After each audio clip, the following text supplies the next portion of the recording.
تجارت اور سود دونوں کا جو بنیادی وہ ہے مقصد ہے انسان کے نزدیک، وہ منافع کمانا ہے، پروفٹ کمانا ہے۔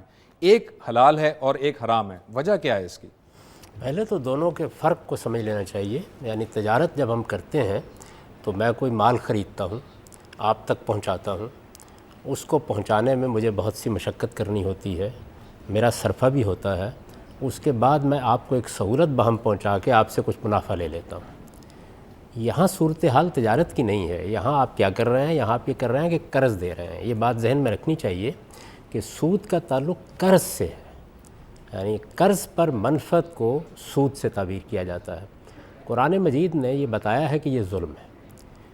یعنی پہلے یہ بات سمجھ لینی چاہیے کہ ایسا نہیں ہے کہ سود کوئی ایک منفرد سی چیز ہے جس کی حرمت اور حلت کا اللہ تعالیٰ نے فتویٰ دے دیا ہے، بلکہ بنیاد میں یہ بات واضح کی ہے کہ کسی بھی معاملے میں ظلم نہیں ہونا چاہیے۔ ظلم ایک اخلاقی خرابی ہے۔ دنیا میں ہمیں عدل کا علمبردار بننا ہے۔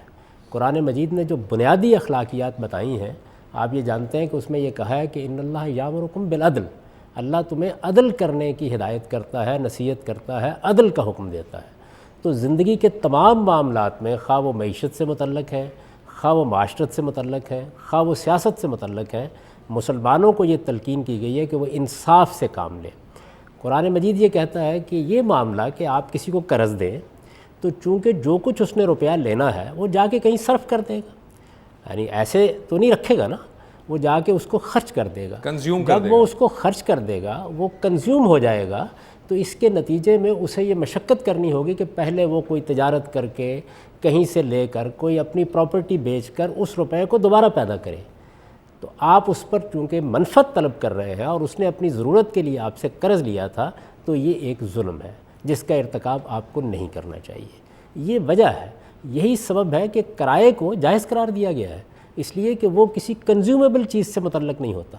کرایہ ہمیشہ استعمال کی چیزوں پر ہوتا ہے۔ مثال کے طور پر یہ میز ہے، میں آپ سے کرائے پہ لیتا ہوں، گاڑی میں نے آپ سے کرائے پہ لے لی، مکان میں نے آپ سے کرائے پہ لیا، تو جو چیز آپ نے مجھے دی ہے یہ یوزیبل ہے، قابل استعمال ہے، میں اس کو اس کی اصل صورت میں قائم رکھ کے استعمال کر سکتا ہوں۔